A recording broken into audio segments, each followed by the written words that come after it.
कविता अपने माता पिता की बहुत लाडली थी।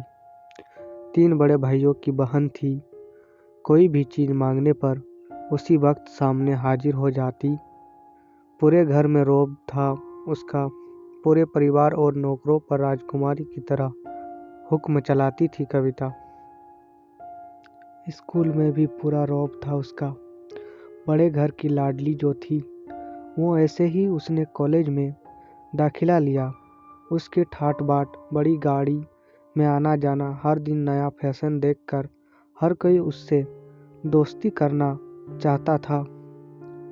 थोड़े ही दिनों में उसके बहुत से दोस्त बन गए। पूरे कॉलेज में उसकी अपनी ही एक पहचान थी। इन दिनों उसके घर एक रिश्ता आया। खानदानी लोग थे और पापा की पुरानी जान पहचान थी। उसके साथ कविता के साथ कोई ज़बरदस्ती नहीं थी, पर कविता ने फिर भी हाँ कर दी, क्योंकि वो अपने परिवार से बहुत प्यार करती थी। वो जानती थी कि वो लोग उसका अच्छा ही सोचेंगे। लड़के का नाम राज था। राज काफ़ी पढ़ा लिखा और समझदार लड़का था। ससुराल वाले भी बहुत अच्छे थे। ससुराल में कविता की जगह वैसे ही थी जैसी कि मायके में।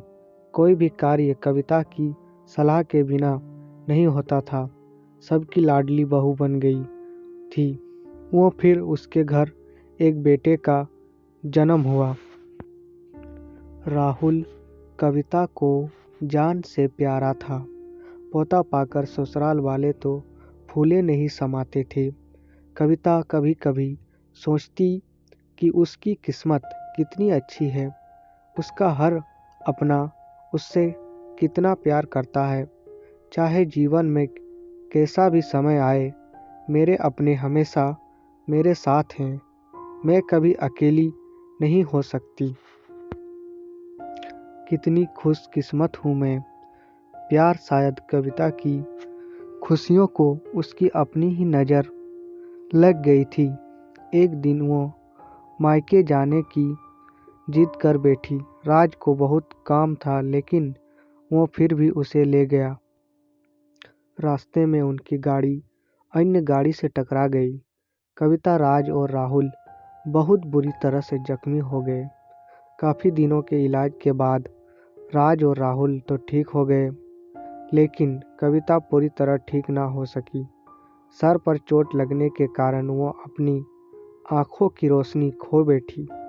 अब कविता की किस्मत जैसे उल्टे पांव चलने लगी। मायके वाले कुछ दिनों तक उससे मिलने आते रहे, फिर कभी कभार फ़ोन ही करके पूछ लेते कि अब कैसी हो। धीरे धीरे ये सिलसिला भी कम हो गया। ससुराल वालों की सहानुभूति भी कम होने लगी। घर में किसी को पास बैठने के लिए कहती तो जवाब मिलता, बहुत काम है, अब तुम भी हाथ नहीं बटा सकती। राज भी चिड़चिड़ा हो गया था। बस राहुल ही था उसके साथ, जिसके हाथ हंसते खेलते उसका वक्त गुजरता। एक दिन कविता हाथ से कुछ सामान गिर गया, जिसकी वजह से राहुल को हल्की सी चोट लग गई।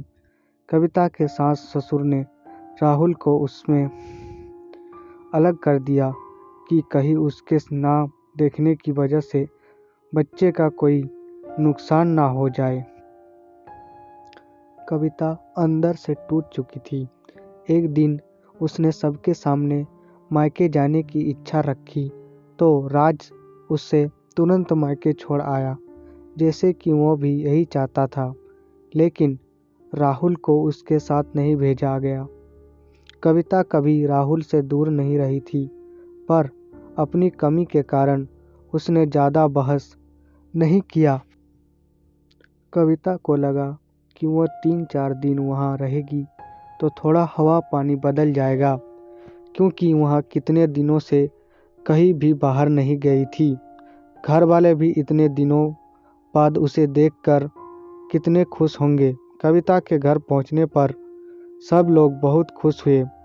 खाने में सब कुछ कविता की पसंद का ही बना था। उसने अपने मम्मी पापा और भाई भाइयों से दिल खोल कर बातें की। उनके छोटे छोटे बच्चे भी बुआ के साथ घुल मिल गए थे। रात को सोने के वक्त जब वो कपड़े बदलने लगी तो उसे पता चला कि उसका बैग तो बहुत भरा हुआ था।